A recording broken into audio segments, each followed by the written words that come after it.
Questions आप लोग solve कर लिया करो एक बार। कहा गया in a competitive examination 250 students have registered, out of this 50 students have registered for physics, 75 students for mathematics and 35 students for both mathematics and physics. What is the number of students who have registered neither for physics nor for the mathematics. कहा गया 250 छात्र थे किसी competition में और उसमें से mathematics कितने लोगों ने लिया है। पहले तो दिया गया फिजिक्स 50 लोगों ने लिया है। मैथमेटिक्स के बारे में अगर हम बात करें तो मैथमेटिक्स 75 लोगों ने लिया है। और मैथमेटिक्स और फिजिक्स दोनों कॉमन कितने लोगों ने लिया है, आपको यहाँ पे दिया गया है 35 लोगों ने।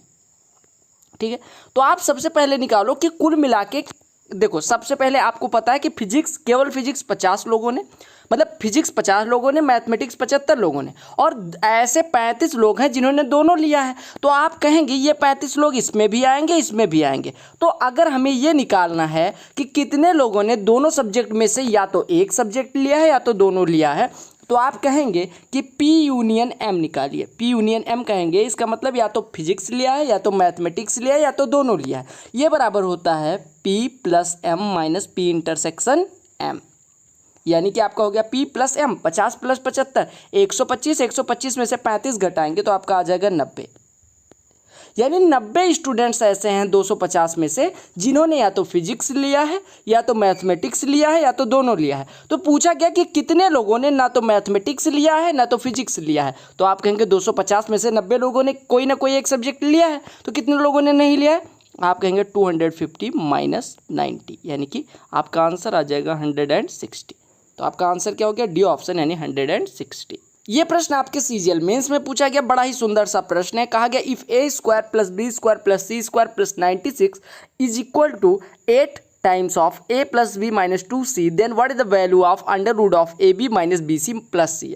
अब ध्यान दीजिएगा, अगर आपको under root of a B minus B c plus c निकालना है तो आपको ए बी और सी की वैल्यू पता होनी चाहिए। उसके लिए क्या करना पड़ेगा आपको, आप सारे क्वांटिटी जो ये इधर वेरिएबल्स लिखे हैं राइट हैंड साइड में, इसको लेफ्ट हैंड साइड में ले आओ। तो आपका हो जाएगा ए स्क्वायर और 8 इधर आएगा तो माइनस 8 प्लस बी स्क्वायर और minus 8b plus c square और इधर 16c प्लस का आएगा यानी plus 16c is equal to 0। आपने कहा सर 96 क्यों छोड़ दिया। एक चीज़ बताओ, अगर हम बात करें ए स्क्वायर माइनस 8 इसमें 16 जोड़ दें तो ये ए माइनस 4 का होल स्क्वायर बन जाएगा। ऐसे बी स्क्वायर माइनस 8b में अगर हम 16 जोड़ दें तो हमारा किसका स्क्वायर बन जाएगा, बी स्क्वायर माइनस 8b में अगर हम 16 जोड़ दें तो ये बन जाएगा बी माइनस 4 का होल स्क्वायर। और ऐसे यहाँ पे 64 अगर हम जोड़ दें तो आप कहेंगे किसका स्क्वायर बन जाएगा, सी प्लस 8 का। और देखिए 16 16 32 और 64 96, तो हमने 96 को तोड़ लिया 16 16 और 64 में, यानी ये हमारा बन गया ए माइनस 8 का होल स्क्वायर। ऐसे ये बन गया ए माइनस 8 नहीं, ए माइनस 4 का होल स्क्वायर। फिर से लिख रहा हूँ, ए माइनस 4 का होल स्क्वायर प्लस ऐसे ये बी माइनस 4 का होल स्क्वायर और ऐसे ये सी प्लस 8 का होल स्क्वायर, और ये बराबर 0। आपको पता होगा कि 2 या 2 से अधिक संख्याओं के वर्गों का योग, यानी if the sum of squares of 2 और मोर देन 2 या 2 और greater numbers is equal to 0, यानी कि अगर सम 2 या 2 से अधिक नंबर्स के स्क्वायर्स का सम 0 हो तो वो संख्याएं अलग अलग 0 के बराबर होंगी। यानी ये 0 हो जाएगा, ये भी 0 हो जाएगा और ये भी 0 हो जाएगा। अगर तीनों को आप 0 करोगे तो आपको कुछ डेटा मिलेगा। a minus 4 is equal to 0 यानी a इज इक्वल टू 4 मिल गया, b minus 4 is equal to 0 यानी b इज इक्वल टू 4 मिल गया, c plus 8 is equal to 0 यानी c बराबर माइनस 8 मिल गया। अब आपको निकालना क्या है, आपको कैलकुलेट करना है अंडर रूट में ए बी यानी a into B 16 minus B C यानी माइनस ऑफ माइनस 32 यानी प्लस 32 और प्लस माइनस 2c यानी कि प्लस 16। तो ये कितना हो गया, 16 16 32 और 32 64, 64 का वर्गमूल हो जाएगा 8। देखिएगा आपसे कहा गया था A B minus B C और प्लस सी ए। अच्छा, यहाँ पे प्लस सी ए दिया गया था, मैंने यहाँ पे ये वाला पढ़ लिया। प्लस सी ए करेंगे अगर आप तो देखिए प्लस सी ए यानी कि माइनस 32, तो 32 32 कट जाएगा। ए बी देखिए ए बी यानी कि 16, बी सी यानी कि माइनस 32, माइनस आगे लगा है यानी 32 प्लस का हो जाएगा, और प्लस सी ए यानी माइनस 8 इंटू 4 यानी कि माइनस 32, तो 32 32 कट गया, 16 का वर्गमूल 4 हो गया। समझ आ गया, थोड़ी सी गलती हो गई। अगले प्रश्न पे आते हैं। ये बड़ा ही सुंदर सा प्रश्न है, देखिएगा। कहा गया if in triangle P Q R P is equal to 120 degree and P S is perpendicular to Q R at S and P Q plus Q S is equal to S R, then what is the value of Q. Q का मान निकालना है, Q की कोण मतलब कोण Q का मान निकालना है। आपको दिया गया है 20 अंश, 30 अंश, 40 अंश और 60 अंश। एक ट्राइंगल ड्रा करिए, एक ट्राइंगल हम ड्रा करते हैं। बहुत सुंदर सा प्रश्न है, ध्यान से देखिएगा। एक ट्राइंगल अगर हम ड्रा करें, हम कहते हैं सर ये P है, ये Q है और ये R है। आपको एक चीज़ और दिया गया कि PS जो है वो परपेंडिकुलर है QR पे। आप परपेंडिकुलर ड्रा कर दीजिए PS को, ये आपका PS हो गया, ठीक है। ये आपका क्या हो गया, PS हो गया। अब आपसे कहा गया कि PQ plus QS is equal to SR। आप कहिए PQ अगर X है, ये QS Y है, तो आपका SR कितना हो जाएगा, Y प्लस X। ये आपको क्वेश्चन में दिया गया है, कुछ मैं एक्स्ट्रा नहीं लिख रहा हूँ, ठीक है। अब आपको एक काम करना है, आप यहाँ से लेके एक ऐसी रेखा खींचिए ताकि यहाँ से मान लीजिए यहाँ से यहाँ तक एक ऐसी रेखा खींचिए ताकि इसकी जो वैल्यू है, किसकी, ये वाली वैल्यू y के बराबर हो जाए, ये वाली x के। पूरा x प्लस y है तो हम किसी को y ले सकते हैं, किसी को x ले ले। हमने कहा सर इतना y है, ठीक है। अब आप देखिए, अगर मैं मानूं, यहाँ पे एक चीज़ बताइएगा। आपको पता है कि ये कोण 90 है, ये कोण भी 90 है, ठीक है। आपको पता है ये दोनों भुजाएं कॉमन है दोनों ट्राइंगल्स में। कौन से में, पी क्यू एस में। आप दो ट्राइंगल्स को देखिए, ट्राइंगल पी क्यू एस को देखिए और ट्राइंगल पी एस एक्स को देखिए। पी एस एम यहाँ पे लिख दे रहा हूँ, पी एस एम को देखिए। अगर आप दोनों ट्राइंगल्स को देखेंगे तो आप कहेंगे मेरे भाई कि इनकी दो साइड्स इक्वल हैं और एक कोण बराबर है। अगर दो साइड्स इक्वल हो गई और एक कोण बराबर हो गया तो आप कहेंगे ये दोनों कैसे हो जाएंगे, कॉन्ग्रुएंट हो जाएंगे। यानी कि कॉन्ग्रुएंट हो गए तो ये वाली भुजा एक्स हो जाएगी आपकी। 90 के सामने की भुजा इसमें एक्स है तो 90 के सामने की भुजा इसमें भी एक्स हो जाएगी। अब आप एक चीज़ और देखिए, अगर मैं बात करूं मेरे भाई कि अगर ये कोण थीटा है, ट्राइंगल पी एम आर में देखिएगा, ट्राइंगल पी एम आर में यानी इस वाले ट्राइंगल में देखिए, इस वाले ट्राइंगल में अगर मैं बात करूं कोण एम आर पी थीटा है तो ये वाला भी थीटा हो जाएगा, क्योंकि दोनों के जो साइड्स है अपोजिट वो इक्वल हैं। और अपोजिट साइड्स के मतलब जैसे अगर कोई साइड इक्वल हो किसी ट्राइंगल में, दो साइड्स इक्वल हो तो उनके अपोजिट एंगल्स भी बराबर होते हैं, यानी ये थीटा ये थीटा। अब आपको एक चीज़ पता चल गया कि अगर ये थीटा है ये थीटा है तो ये वाला कितना हो जाएगा, 2 थीटा हो जाएगा। क्यों, क्योंकि आपको पता है कि ये बाह्य कोण है, बाह्य कोण आंतरिक स्थित दोनों अंतः कोणों के योग के बराबर होता है। और अब ट्राइंगल इस वाले में देखिए, कौन से ट्राइंगल में, पी क्यू एम में, तो देखिए ये 2 थीटा है तो ये भी 2 थीटा होगा, क्योंकि देखिए एक्स के सामने की भुजा 2 थीटा, देखो एक्स इस वाले एक्स भुजा वाले सामने का कोण 2 थीटा, तो इसी एक्स वाले के सामने का कोण भी 2 थीटा हो जाएगा। यानी अगर ये 2 थीटा है ये 2 थीटा है तो ये वाला कितना हो जाएगा, 180 माइनस 4 थीटा, 180 माइनस 4 थीटा। अब आपको बस थोड़ा सा करना है, आपका आंसर आ जाएगा। आपको पता है इतना कोण 180 माइनस 4 थीटा, इतना कोण थीटा है, तो आपको कोण पी पूरा कितना बन जाएगा, कोण पी बराबर हो जाएगा 180 माइनस 4 थीटा और प्लस थीटा। और ये बराबर दिया कितना गया है, यहाँ पे देखिए कितना दिया गया, 120 अंश, यानी ये 120 अंश हो गया। यानी आपका हो गया 180 माइनस 3 थीटा और minus 3 theta is equal to 120। यानी आप कह सकते हैं यहाँ से 3 थीटा इज इक्वल टू 60। अब 3 थीटा 60 हो गया तो थीटा इज इक्वल टू कितना आ गया, 20 डिग्री। और थीटा 20 हो गया तो आपसे कोण क्यू की वैल्यू पूछी गई थी जो कि है 2 थीटा, यानी 2 थीटा इज इक्वल टू हो जाएगा 40 डिग्री। बस बात बराबर, समझ आ गया। तो आपको ये समझना था कि क्या करना है, बाकी कुछ था नहीं प्रश्न में, ठीक है। एक बार फिर से समझा दे रहा हूँ। देखो ये ट्रायंगल एक बन रहा है, एक दूसरा ट्रायंगल ये बन रहा है। हमने कहा ये y है, ये y है, तो ये x हो गया, q हो गया, आपको पता चल गया। अब अगर ट्रायंगल PMR में है, इसको m मैंने नामकरण किया है, तो ये PMR हो गया। अगर ये कोण थीटा है तो ये कोण भी थीटा हो जाएगा। अब अगर ये थीटा तो ये वाला 2 थीटा हो जाएगा, क्योंकि बाह्य कोण है। ये 2 थीटा तो ये भी 2 थीटा, क्योंकि दोनों के सामने की साइड कितनी है, x है। ये 2 थीटा ये 2 थीटा, तो ये कितना हो जाएगा 180 माइनस 4 थीटा। 180 माइनस 4 थीटा ये हो गया, थीटा ये, तो 180 माइनस 3 थीटा बराबर आपका हो गया 120 अंश। यहाँ से हमने थीटा कैलकुलेट कर लिया। कुछ था क्वेश्चन में? नहीं, बस फिगर बनाना था।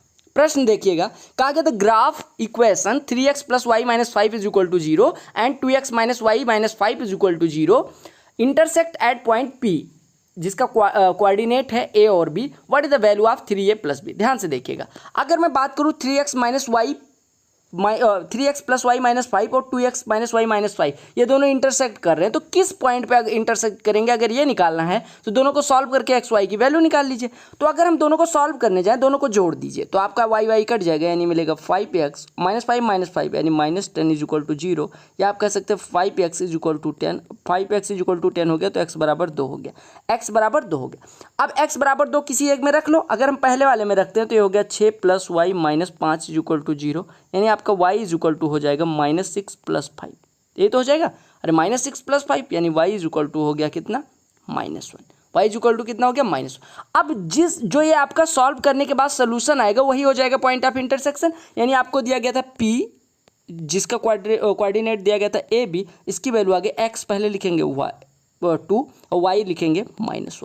आपको पता चल गया a की वैल्यू हो गई 2, b की वैल्यू हो गई -1, आपसे निकालना था 3a प्लस b यानी कि 3 इंटू 2 तो प्लस b यानी कि -1, तो 3 दूनी 6 माइनस 1 5 हो गया, तो आपका आंसर हो गया 5। समझ आ गया? तो सॉल्व करके बस क्या करना था, a और b की वैल्यू निकालनी थी, a और b की वैल्यू निकालने के बाद आपको रख देना था।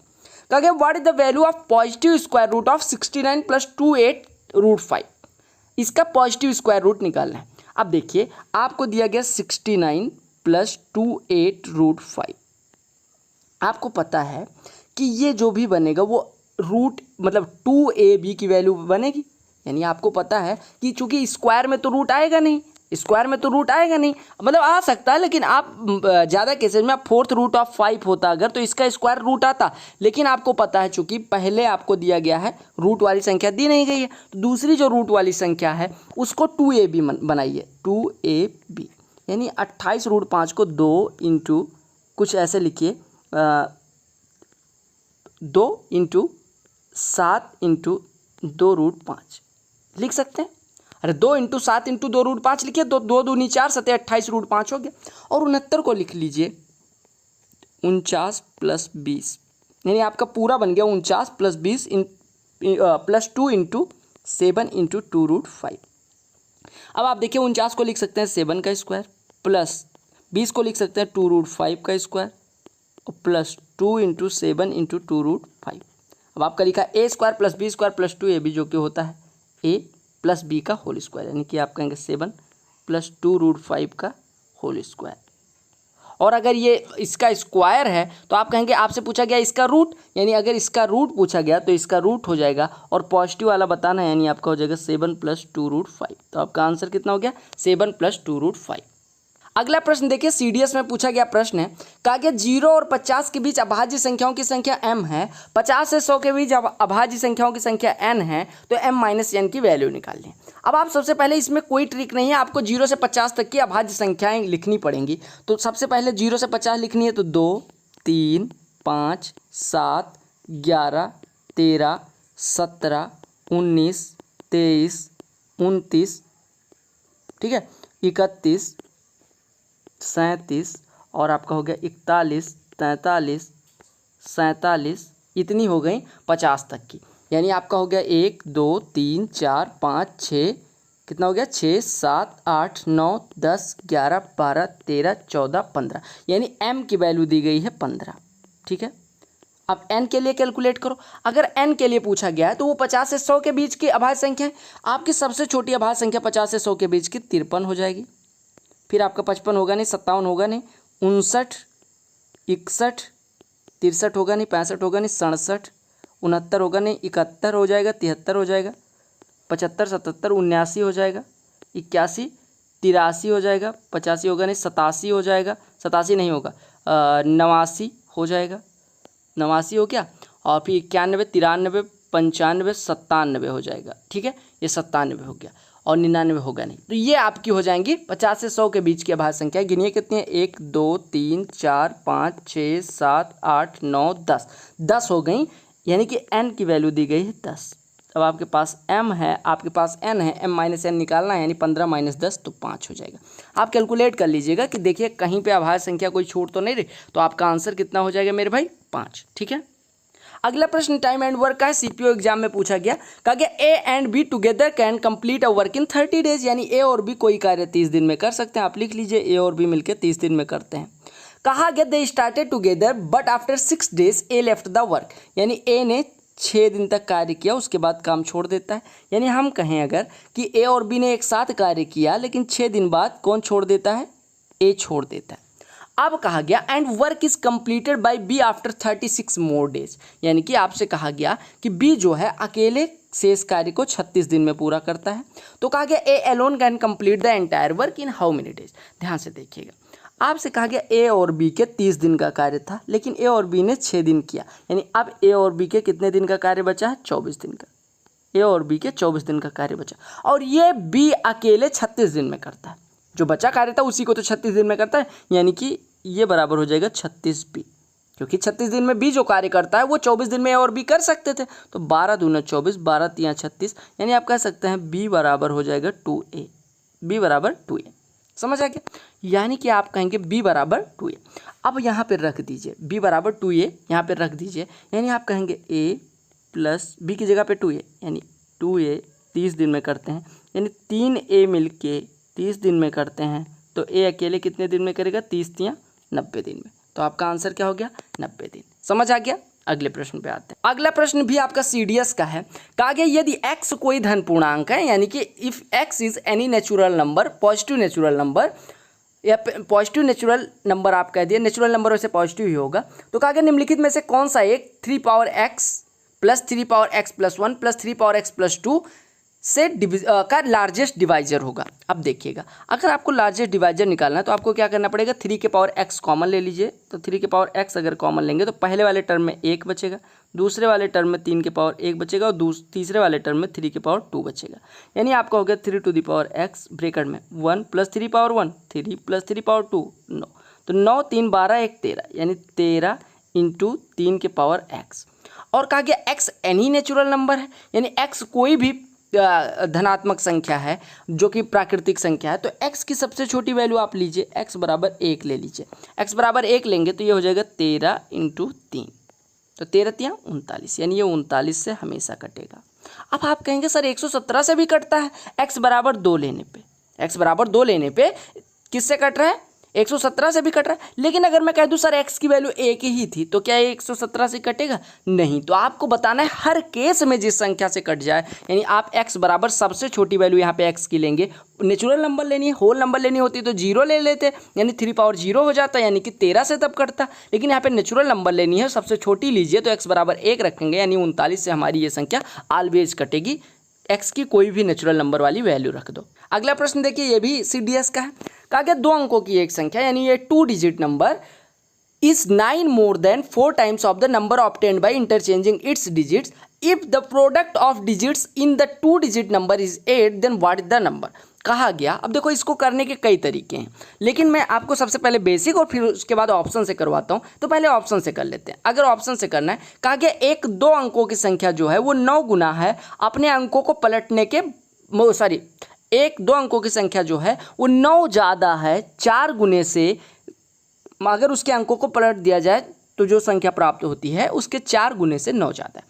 अगर हम 81 की बात करें तो 81 के अंकों को पलटिए तो ये 18 हो जाएगा। 18 का 4 गुना करिए, 18 चौको 72 और इसमें 9 जोड़ दीजिए, यानी 81 हो जाएगा। कहा गया एक संख्या अपने अंकों को पलटने के बाद बनी संख्या के 4 गुना से 9 अधिक है। तो हमने कहा जी बिल्कुल पहला केस तो सेटिस्फाई हो रहा है। और कहा गया इसके अंकों का जो गुणनफल है वो 8 है, तो 8 × 8, तो ये भी सेटिस्फाई हो रहा है, यानी आपका आंसर हो गया 81। ठीक है, लेकिन अगर इसको मेथड से करना है तब कैसे करेंगे, तो आप देखिएगा। आप मानिए कि संख्या हमारी XY थी, XY बोले तो 10x प्लस वाई रही होगी। x दहाई का अंक है तो इसकी वैल्यू हो जाएगी 10x प्लस वाई। अब कहा गया इसके अंकों को पलट दिया गया, यानी हमारी संख्या बन गई yx लिखने का मतलब 10y प्लस x इसकी वैल्यू हो गई। और कहा गया जो हमारी ओरिजिनल संख्या यानी 10x प्लस वाई, ये इसके 4 गुने से यानी 4 times of 10y plus x से 9 ज़्यादा है, यानी इससे 9 ज़्यादा है।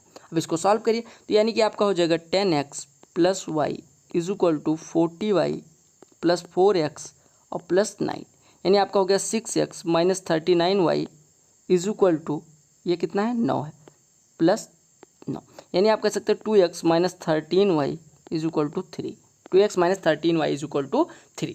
अब दूसरा आपको दिया गया कि x और y का जो गुणनफल है यानी xy बराबर 8 है, xy बराबर 8 है। अब आप ऑप्शन रख के चेक कर लीजिए कि 2 8 16 और 13 के नाम 13, यानी हमारी संख्या 81 हो जाएगी। अगर तो x बराबर कितना हो जाएगा 8 हो जाएगा, y बराबर कितना हो जाएगा 1 हो जाएगा। तो आप कहेंगे 2 8 16 में से 13 घटेगा 3 और 8 एकम 8, तो ऐसे भी कर सकते हैं। अच्छा, आप कहेंगे सर ऐसे क्यों रखा आपने, ऑप्शन का सहारा क्यों लिया? आप सॉल्व भी कर सकते हैं। 2x - 3y = 3 दिया गया था, तो यहाँ पे वैल्यू रख दीजिए। तो यहाँ पे अगर हम किसकी वैल्यू रखें, या हम कहें y = 8/x हो गया, या y = 8/x, यहाँ पे वैल्यू रख के सॉल्व कर लीजिएगा, तब भी वही आएगा। तो समझ में आ गया होगा, ठीक है।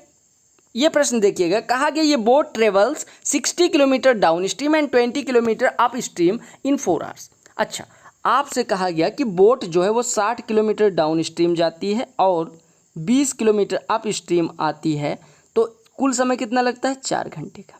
और कहा गया same boat travels 40 kilometre down stream, यानी कि 40 किलोमीटर डाउन स्ट्रीम जाती है और 40 किलोमीटर अप स्ट्रीम आती है, 40 किलोमीटर अप स्ट्रीम जाती है, तो 6 घंटे का समय लगता है। तो आपसे कहा गया what is the speed of the stream, यानी कि स्ट्रीम की स्पीड निकालनी, ठीक है, स्ट्रीम की स्पीड निकालनी। आपको पता होगा स्ट्रीम की स्पीड कितनी होती है? Down stream minus up stream by 2, ये होती है किसकी? स्ट्रीम की स्पीड, ठीक है। अब आप सॉल्व करिए इसको। तो अगर आपको डाउन स्ट्रीम और अप स्ट्रीम निकालना है तो एक बार इसमें 2 से गुणा करिए और घटा लीजिए। तो 60 दूने 120/d माइनस 40/d, यानी 80/d बराबर 2 चौके 8 माइनस 6 2, यानी कि d बराबर हो जाएगा 40। और अगर आपको किसको काटना है? अगर आपको d को काटना है तो इसमें 2 से गुणा करिए, इसमें 3 से गुणा करिए और घटा दीजिए, तो हो जाएगा 40 या 120 माइनस 40, यानी 80/u बराबर हो जाएगा 18 माइनस 8 यानी 10। तो अप स्ट्रीम स्पीड बराबर कितनी हो जाएगी? 8, ठीक है, 8 हो जाएगी। अरे हमने क्या किया, हमने एक बार d को सॉल्व करने के लिए u को कैंसिल किया, एक बार u को सॉल्व करने के लिए d को कैंसिल किया। अब हमारा अप स्ट्रीम स्पीड आ गई, आपकी डाउन स्ट्रीम स्पीड पता है, तो स्ट्रीम की स्पीड होती है d - u/2, यानी 40 - 8 32 में से 2 भाग करेंगे तो आपका आ जाएगा 16, यानी स्ट्रीम की स्पीड कितनी है? 16। समझ आ गया? ये सड़ा हुआ प्रश्न है। कहा गया कि अगर आई इन सेंटर है किसी सर्किल का ट्राइंगल का, तो मेजर ऑफ BIC कितना होगा? देखिएगा, ये आपका ABC है, इसका इन सेंटर I है। तो अगर BIC निकालना तो आप कहेंगे कोण BIC बराबर हो जाएगा 90 प्लस एंगल A/2। अब एंगल A की वैल्यू कितनी है? 58, 58 का आधा 29, यानी 90 प्लस 29, यानी आपका आंसर हो जाएगा 119। अगर I इन सेंटर है तो कोण BIC कितना होता है? 90। अच्छा, कहा गया कि CDS में पूछा गया प्रश्न है कि अल्फा और beta quadratic equation x² + kx - 15 के मूल इस प्रकार हैं कि अल्फा माइनस बीटा = 8, तो k की वैल्यू पूछी गई। ध्यान दीजिएगा कि अगर अल्फा और बीटा इसके रूट्स हैं तो आप कहिए स्टैंडर्ड क्वाड्रेटिक इक्वेशन लिखिए ax² + bx + c = 0, और इससे तुलना कर दीजिए तो हमारा a बराबर आ जाएगा 1, b बराबर आ जाएगा k और c बराबर आ जाएगा -15। अब अगर इसके रूट्स अल्फा और बीटा हैं तो सम ऑफ रूट्स यानी अल्फा प्लस बीटा बराबर होता है -b/a यानी -k। प्रोडक्ट ऑफ रूट्स यानी अल्फा बीटा बराबर हो जाएगा c/a यानी -15। और आपको दिया गया अल्फा माइनस बीटा बराबर कितने हैं? 8। अब आपसे कहा गया अल्फा और बीटा का जो अंतर है वो 8 है, अल्फा और बीटा का प्रोडक्ट है -15। तो आप कहिए अल्फा बराबर कितना रख दें? अल्फा बराबर 3 रख दीजिए और बीटा बराबर -5 रख दीजिए। तो 3 - -5 यानी 8 हो जाएगा, 3 × -5 -15 हो जाएगा। अब अल्फा बीटा की वैल्यू यहाँ पे रख दीजिए, यानी ये हो गया 3 - 5 बराबर -k, यानी -2 = -k, यानी k बराबर कितना हो गया? 2। तो k बराबर कितना हो गया? 2। समझ आ गया? अगले प्रश्न पे आते हैं।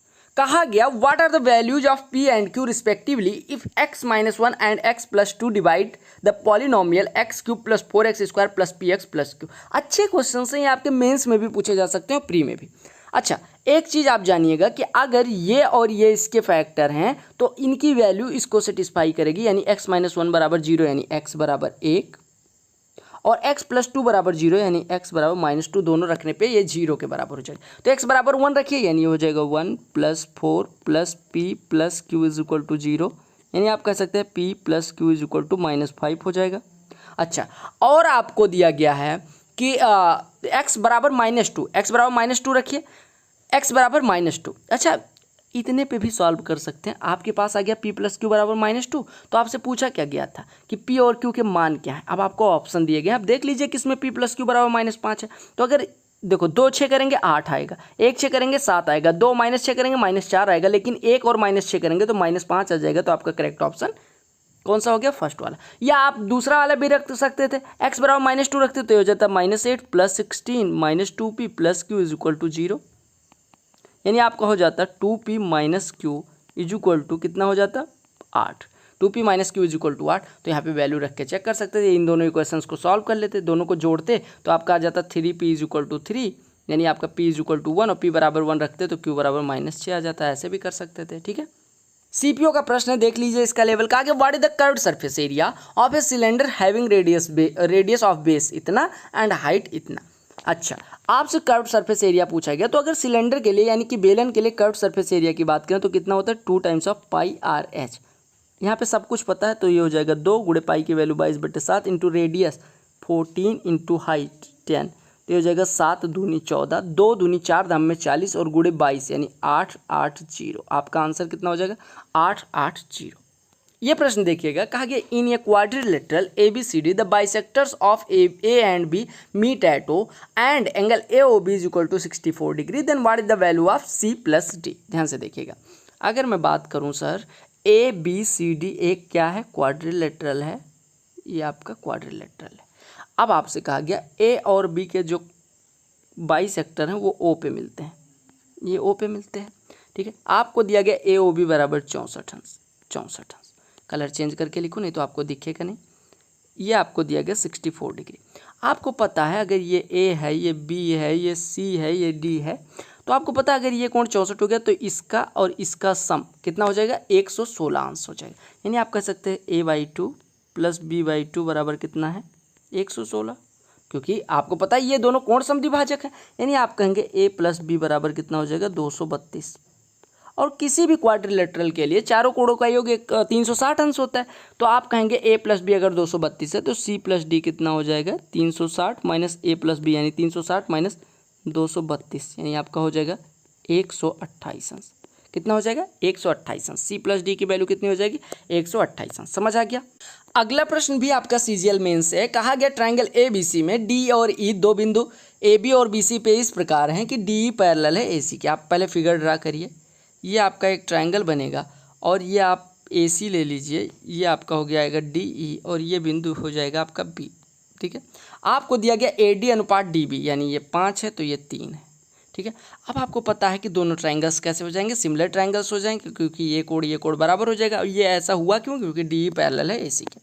अब अगर मैं बात करूँ मेरे भाई कि ट्रायंगल BDE की एरिया बटे ट्रायंगल ABC की एरिया, तो इसका एरिया का रेशियो जो होगा वो इसकी करस्पॉन्डिंग साइड्स यानी कि BD बटे AB के स्क्वायर के बराबर होगा। ये सिमिलर ट्रायंगल्स की प्रॉपर्टी होती है। तो BD का स्क्वायर 3 का स्क्वायर 9 बटे 3 5 8 का स्क्वायर यानी 64।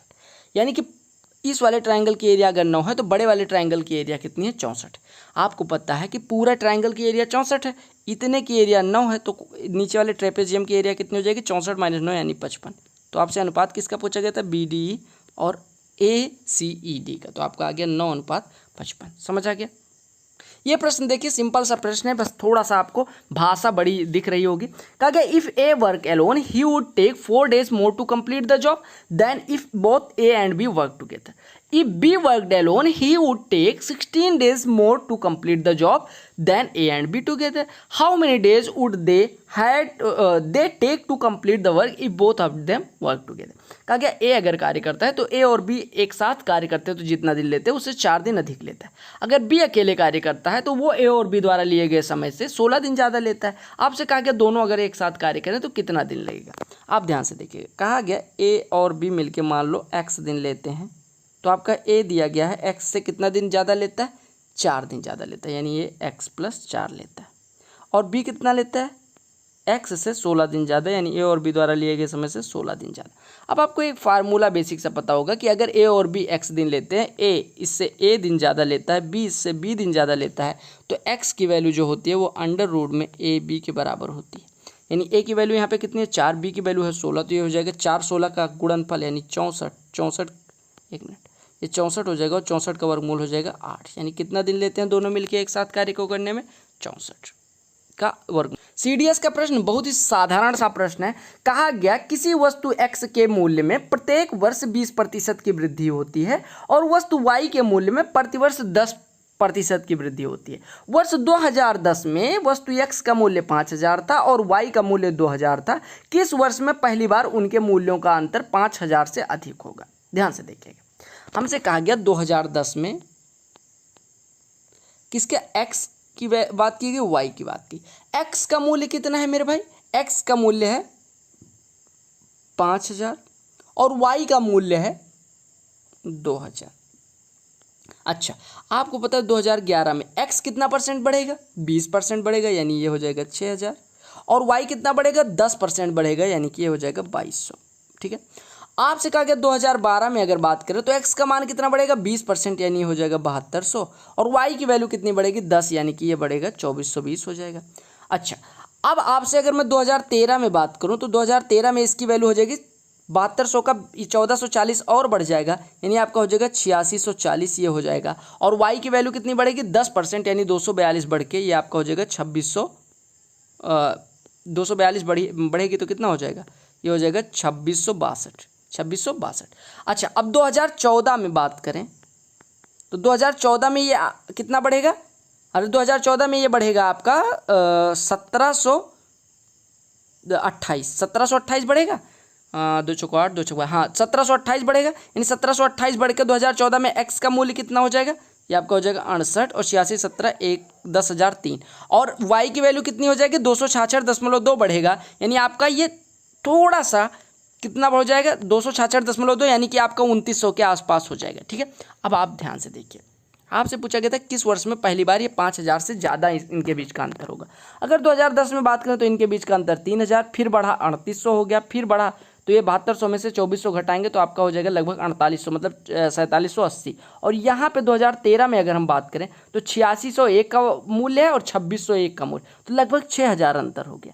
6000 अंतर का मतलब हो गया कि पूछा गया किस साल में पहली बार 5000 से ज़्यादा इनके बीच का अंतर हुआ, तो 2013 में आप देख पा रहे होंगे कि 2013 में अगर बात करें तो 6000 अंतर पहुँच गया, यानी 2012 के बाद, यानी 2012 के बाद का इनका अंतर 5000 से अधिक हो जा रहा है, यानी 2013 में इनका अंतर 5000 से अधिक हो गया। ये 2014 में इस वजह से निकाल रहा था कि आपको ये पता चले पहली बार कब ज़्यादा हुआ था, तो आप कहेंगे 2013 में। 2013 में इनके बीच का अंतर कितना बढ़ गया था? 5000 से अधिक हो गया था। कितना हो गया था? आप कहेंगे ये 8 हो गया, ये 7 हो गया, तो ये आपका हो गया 9, ये 5978 हो गया था, जो कि 5000 से ज़्यादा है। कहा गया कि 2 workers A and B working together, CGL mains का प्रश्न है, can complete a job in 5 days, यानी ए और बी मिलकर 5 दिन में कोई कार्य कर सकते हैं। कहा गया if A work twice as efficiently as he actually did, यानी ए अपनी कार्य क्षमता के 2 गुने से कार्य करे, and B worked 1/3 as efficiently as he actually did, यानी बी अपनी क्षमता के 1/3 से कार्य करे, तो कार्य कहा गया 3 दिन में खत्म हो जाता है। तो कहा गया A would require how many days to complete the work. अब आप वर्क डन बराबर कर दीजिए, ए प्लस बी के 5 दिन का कार्य, यानी 5 + 5 भी कार्य रहा होगा, और ये बराबर आपको दिया गया 3 दिन में इनके द्वारा किया गया कार्य, यानी 6 + b के बराबर रहा होगा। अब इसको सॉल्व करिए थोड़ा सा दिमाग लगा के, यानी ये हो गया a बराबर हो गया 4b। a बराबर कितना हो गया? 4b। अब अगर a बराबर 4b हो गया तो आप कहीं पर रख दीजिए, a बराबर 4b यहाँ पे रखिए, यानी a बराबर 4b या b बराबर 4a/4 रख दीजिए, b बराबर a/4, यानी आपका हो गया a + a/4, यानी 5a/4 मिल के 5 दिन में करते हैं, तो a कितने दिन में करेगा?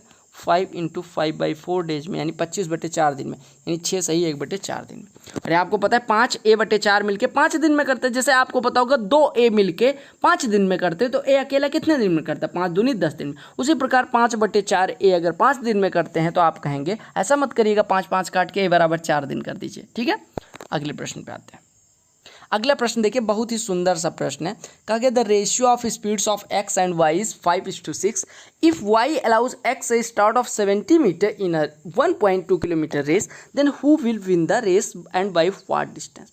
कहा गया कि x और y की चाल का अनुपात 5:6 है, और y x को 70 मीटर का क्या दे देता है? स्टार्ट दे देता है 1.2 किलोमीटर की रेस में। तो कहा गया then who will win the race and by what distance.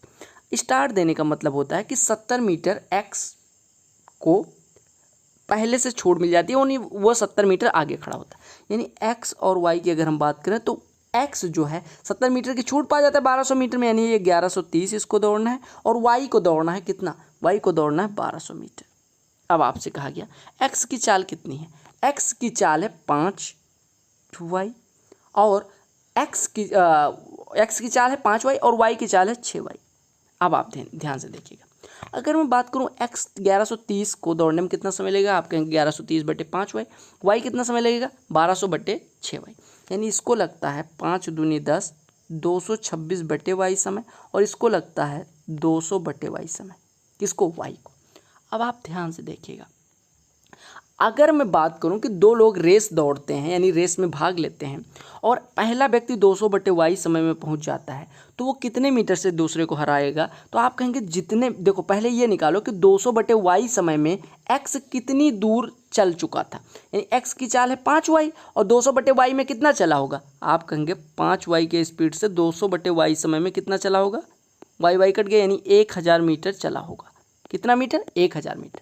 आपको पता है y ने 1200 मीटर कवर कर लिया इतने समय में, यानी y ऑलरेडी कितना कवर कर चुका है? 1200, यानी ये रेस थी तो y यहाँ पे पहुँच चुका है। और आपके x भाई साहब ने 70 मीटर स्टार्ट पाए थे और 1000 मीटर और दौड़े हैं, यानी कि ये टोटल 1070 मीटर ये चल पाए हैं। कौन? x। अगर मैं x की बात करूं तो ये 1070 मीटर चल पाए हैं और y 1200, तो कौन जीता? y। और कितने से जीता? 1200 माइनस 1070 से, यानी 130 मीटर से। तो y कितने मीटर से जीतता है? 130 मीटर से। तो आपका ऑप्शन कौन सा हो गया सही? सी।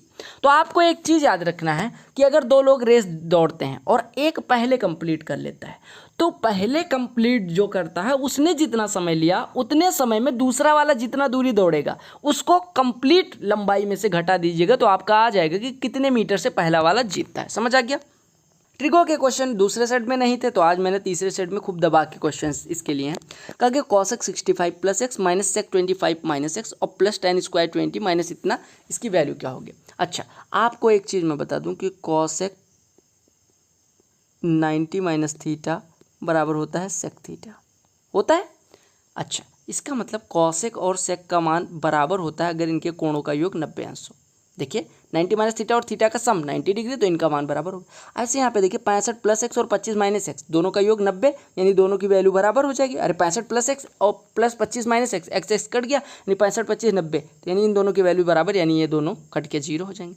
अब tan स्क्वायर 20, ध्यान से देखिएगा, tan square 20 minus cosec square 70, cosec square 70 को लिख सकते हैं कॉसेक स्क्वायर 90 माइनस 20 लिख सकते हैं, और कॉसेक 90 माइनस 20 क्या होगा? सेक 20 होगा, यानी ये हो गया आपका tan square 20 minus sec square 20, और माइनस कॉमन ले लीजिए, यानी आपका बचेगा sec square 20 minus tan square 20। और आपको पता है sec square theta minus tan square theta 1 होता है, उसके आगे माइनस लगा है, तो आपका आंसर हो गया -1। समझ आ गया? अगला प्रश्न देखिए, कहा गया 5 sine theta minus 4 cos theta is equal to 0। तो आपसे वैल्यू निकालने को आ गया 5 sine theta minus 2 cos theta divided by 5 sine theta plus 3 cos theta. अच्छा, अगर मैं बात करूं 5 sine theta minus 4 cos theta is equal to 0 की, तो आप कहेंगे 5 sine theta is equal to हो गया 4 कॉस थीटा, या हम कह सकते हैं साइन थीटा बटे कॉस थीटा, यानी tan थीटा बराबर 4/5 हो जाएगा। अब tan थीटा बराबर 4/5 इसमें रख दीजिए, लेकिन क्या आप tan थीटा इसमें दिख रहा है आपको? नहीं, तो आप क्या काम करेंगे? कॉस थीटा उसे ऊपर भाग करेंगे, तो 5 साइन थीटा बटे कॉस थीटा यानी tan थीटा, और माइनस 2 कॉस थीटा में अगर कॉस थीटा से भाग करेंगे तो बटे 2, और नीचे ऐसे 5 tan थीटा प्लस 3। अब आप tan थीटा की वैल्यू रख दीजिए, तो यहाँ से आपका 5 tan थीटा बराबर 4 हो जाएगा, यानी 4 माइनस 2 अपान 4 प्लस 3, यानी आपका हो जाएगा 2/7। अरे देखिए tan थीटा बराबर 4/5 है, तो यहाँ से आप कह सकते हैं 5 tan theta is equal to 4, तो यहाँ पे वैल्यू रख दिया, तो ये आपका 2/7 आपका आंसर हो गया। ठीक है, ये प्रश्न देखिएगा, कहा गया sec theta plus tan theta is equal to P, तो आपको cosec theta plus 1 upon cosec theta minus 1 की वैल्यू निकालनी थी। ध्यान से देखिएगा, आपको पता है sec theta plus tan theta बराबर पी, आपको पता है sec square theta minus tan square theta कितना होता है मेरे भाई? 1 होता है। तो यहाँ से हमारा sec theta minus tan theta बराबर कितना आ जाएगा? 1/p। अब दोनों को छोड़ दीजिए, दोनों को अगर आप जोड़ेंगे तो 2 सेक थीटा बराबर हो जाएगा p प्लस 1/p, यानी p स्क्वायर प्लस 1/p, यानी हमारा सेक थीटा बराबर हो जाएगा p स्क्वायर प्लस 1/2p। ठीक है, अब आप एक ट्रायंगल बना लीजिए सीधे सीधे, और बाकी कुछ मत करिएगा। सेक थीटा अगर इसको थीटा माने तो ये हो जाएगा p स्क्वायर प्लस 1, ये हो गया 2p, तो ये हो जाएगा p स्क्वायर माइनस 1, क्योंकि तीनों ट्रिपलेट होते हैं। अब आपसे कहा गया कि cosec theta plus 1, cosec theta की वैल्यू कितनी हो जाएगी? पी स्क्वायर प्लस 1 अपान पी स्क्वायर माइनस 1, यानी हो जाएगा पी स्क्वायर प्लस 1 अपान पी स्क्वायर माइनस 1 और प्लस 1 अपान पी स्क्वायर प्लस 1 अपान पी स्क्वायर माइनस 1 और माइनस 1, हर बराबर कर लीजिए, तो हो जाएगा P square plus 1 plus P square minus 1, यानी कि 2p स्क्वायर बटे पी स्क्वायर माइनस 1, और बटे P square plus 1 minus P square plus 1 यानी 2/p² माइनस 1। तो आपका P square minus 1 P square minus 1 cut गया यानी 2p²/2 यानी इसकी वैल्यू हो गई p हो गई, p² हो गई। इसकी वैल्यू कितनी हो गई? p² हो गई। तो आप देख लीजिएगा p² कहाँ है। तो ये आपका ऑप्शन सी सही हो गया। अगला प्रश्न देखिए, कहा गया CGL मेंस का ये भी है, कहा गया sine square 64 plus cos 64 sine 26 plus 2 cos 43 cos 47 की वैल्यू क्या होगी। अच्छा, आपको पता है कि कॉस और कॉस कॉस 43 को क्या लिख सकते हैं आप? कॉस 43 को कॉस 90 माइनस, यहाँ पे लिखिए कॉस 90 माइनस 47 यानी कि ये हो जाएगा साइन 47। अब साइन 47 इंटू कॉस 47 यानी ये दोनों कट के 1 हो गया यानी इसकी वैल्यू बची 2। ऐसे देखिए कॉस 26 को क्या लिख सकते हैं? कॉस 64 को कुछ ना लिखिए, साइन 26 को क्या लिख सकते हैं? साइन 90 माइनस 64 लिख सकते हैं। और sine 90 minus theta cos theta यानी ये कॉस 64 हो गया यानी इसकी वैल्यू हो गई कॉस 64 इंटू कॉस 64 यानी आपका बच रहा है sign square 64 plus cos 64 into cos 64 यानी कॉस स्क्वायर 64 और प्लस यहाँ पे बच रहा है 2। Sign square theta plus cos square theta 1 + 2 यानी आपका आंसर कितना हो गया? 3। तो आपका बी ऑप्शन करेक्ट हो गया।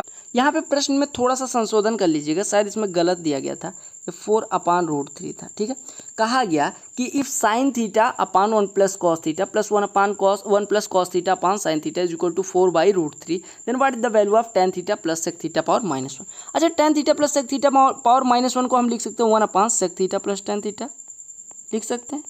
अब sec theta minus tan theta से ऊपर नीचे गुणा कर दीजिए, तो sec theta minus tan theta से ऊपर नीचे गुणा करेंगे, नीचे बचेगा sec square theta minus tan square theta जिसकी वैल्यू होती है 1 यानी ये खत्म हो गया। यानी आपको निकालना है value sec theta minus tan theta की, बेसिकली इसी की वैल्यू निकालनी।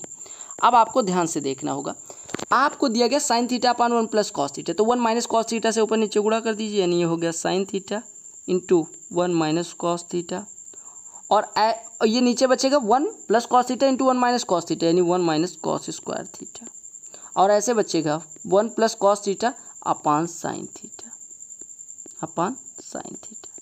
यानी आपका हो गया sine theta upon sine square theta यानी ये हो गया sine theta into 1 - cos theta upon sine square theta. Sine theta से इसकी पावर कैंसिल यानी ये बचा 1 + cos theta upon sine theta. हर बराबर है एक में कर लो यानी एक में करोगे तो ये आपका हो जाएगा sine theta 1 + cos theta plus 1 - cos theta, ये तो बचेगा 1 - cos theta plus 1 + cos theta cancel यानी आपका हो गया 2/sin थीटा और ये बराबर आपको दिया गया 4/√3 यानी आपका यहाँ से साइन थीटा बराबर हो जाएगा √3/2। अगर साइन थीटा बराबर √3/2 हो गया तो थीटा बराबर कितना हो गया? 60 डिग्री। थीटा 60 हो गया तो इसमें वैल्यू रख लो। तो आपको निकालना क्या था? यहाँ पे देखिए sec theta minus tan theta यानी सेक 60 यानी वैल्यू 2 माइनस tan 60 √3। तो आपका आंसर कितना हो गया? 2 - √3। अब आप कहेंगे इतना बड़ा करना पड़ेगा? नहीं, इतना बड़ा बिल्कुल नहीं करना है। आपको थीटा 0 से 90 के बीच का दिया गया यानी आपको दो वैल्यू सेटिस्फाई करवानी थी, 30, 45 और 60 कोई एक रख लेते। तो आप या तो 30 से रखना शुरू करा करो या तो 45 से या तो 60 से, जो भी रखना है आप वैल्यू रख के देख लेते कि किसकी वैल्यू 4/√3 दे रही है, उसके बाद आप वैल्यू रख देते, आपका आंसर आ जाता। तो ये थे कुछ क्वेश्चंस। अगर आपको कोई डाउट है आप हमें इंस्टाग्राम पे भेज सकते हैं। अगर आप कोई वीडियो देखना चाहते हैं टॉपिक वाइज या किसी को कॉन्सेप्ट सीखना चाहते हैं, मेन चैनल विजिट करें जिसकी लिंक आपको PDF में मिल गई होगी और टेलीग्राम चैनल जो हमारा